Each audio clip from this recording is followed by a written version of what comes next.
For some time now, Christians have been harassed, have been arrested, and sent to jail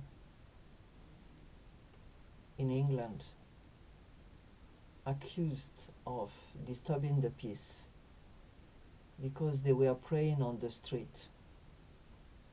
Some were talking, preaching with a mic or a megaphone. Some others were just talking, addressing the passers-by. Some others were just kneeling, praying in the vicinity of abortion centers. Some were just standing still, quiet and silent, and this didn't make a difference. They were all arrested. And those occasions also displayed the ignorance of those that were trying to arrest them. Like one woman that was asked, "What are you doing?" And she said, "I'm praying in my head." And videos show that the police started searching through her head with their hands as if they were looking for ants or some insects. The issue is, what should you do? Are we really required to stay close to the place we want to pray for? We feel that it has a power. There is a case of someone that wanted a Masonic temple to be closed, and she stayed nearby day after day praying. Yes, of course it closed. No surprise. Another one wanted a bus stop, covered bus stop, to be placed at a particular place on the road to protect those that were waiting for the bus day after day when it was raining. She tried everything, petition and all. It didn't look like it was doing anything. The people even tried to discourage her, saying, "The people on the house at that spot don't want any stop to be covered." She just ignored them, continued going, praying. At a point, she had to move to another town, continued praying, until one day she visited and found out that the covered stop had been erected at the place. So, yes, we can do that. But do you know that you don't need to be physically at that spot? Let me read the second book of Kings. Once, when the king of Syria was warring against Israel, he took counsel with his servants, saying, "At such and such a place shall be my camp." But the man of God sent word to the king of Israel, "Beware that you do not pass this place, for the Syrians are going down there."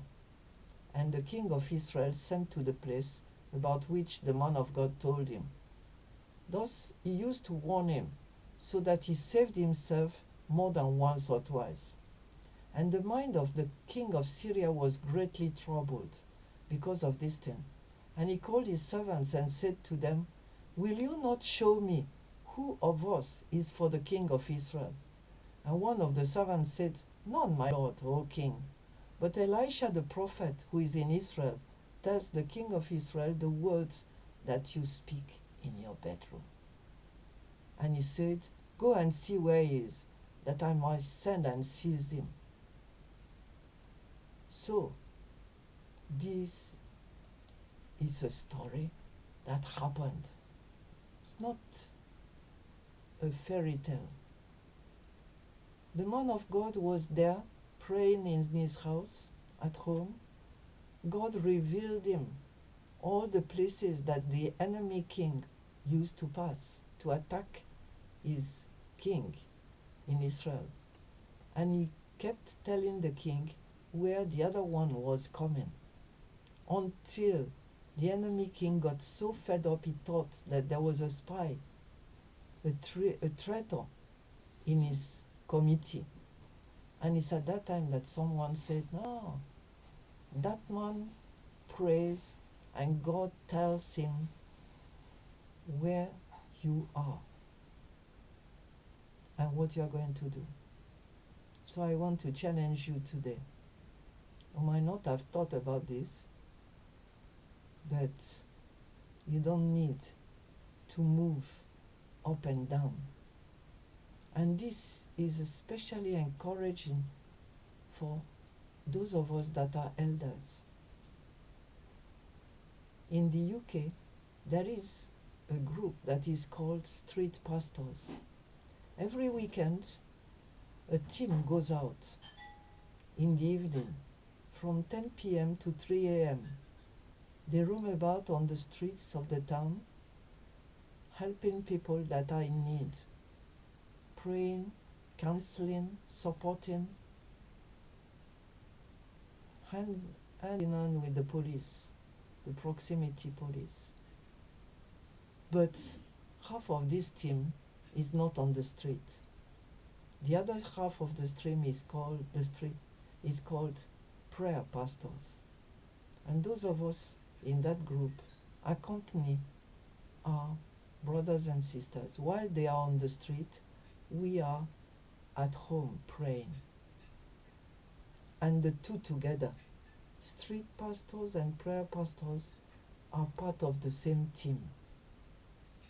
And God uses our united teams.